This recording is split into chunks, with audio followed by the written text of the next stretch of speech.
راني نغسل فيه كيما راكم تشوفوا نغسل فيه. هذا الا كان هذا الحوت هذا يكون خشين، هذا مرات يجي خشين، الحبه تاعو تجي خشينه، وهذا فيه شويه يعني يجي ملحم، يجي ملحم يجي مليح.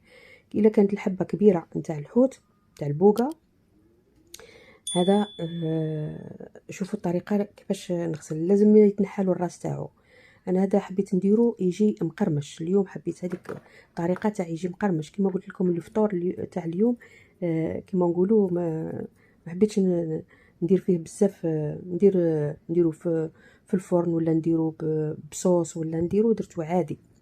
هنا نحيت له الراس تاعه كما راكم تشوفوا، ونحيت له هذيك الموس هذيك تساعدني بزاف. هذه تساعدني كي نكون نكرط فيه نحالو هذاك هو يجي فيه شويه شوك، لكن نحيوه مع الماء. كي يكون الماء يسيل هكذا نحيو هذاك الشوك تاعو، يولي كي ناكلوه يولي ما تصيبوش كامل فيه الشوك.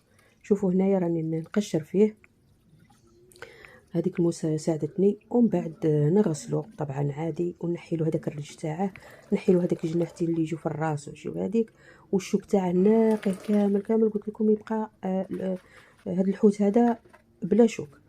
ومن بعد الطريقه سهله. عندي واحد الدرسه اللي هي اللي مسهله عليا الامور. دوك ان شاء الله في الايام القادمه نحط معكم واحد الدرسه واش نقول لكم روعه. واحد الدرسه تاع تجي في بزاف الوصفات، خاصه تجي هكذا في الانواع تاع الحوت كامل. نديرو هذيك الدرسه، ولا تجي في الحريره، ولا تجي بزاف وصفات الخفاف تجي فيهم. دوك نشاركها معكم هاد الايامات. دوك من بعد تشوفوني كيفاش نحطها هاد الدرسه هذه بلا ما توليو تخموا على المعدنوس وعلى الثوم وعلى دوك لي زيبيس وهذوك. الدرسه هذه كديروها وتحطوها في الفريجيدير تجيكم سهله. انا هذا واش راني متعوده عليها، تحكم منها حتى لشهر شهر ونص في الفريجيدير. المهم ولا في شهر رمضان نديروها من قبل.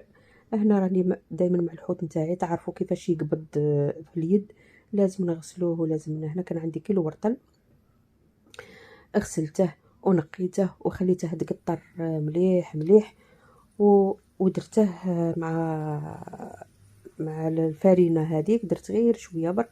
دوك تشوفوا هنا مازال ما وصلناش اللقطات هذوك، تشوفوهم نروحكم هنايا. هنا بناتي ولادي واعزائي الغاليين، نسحقكم كامل في هاد القناه نتاعي باش تتفاعلوا، ولازم تتفاعل معاكم نتوما وبكم نتوما. ما تنساونيش بالاشتراك والبارطاج، ويعني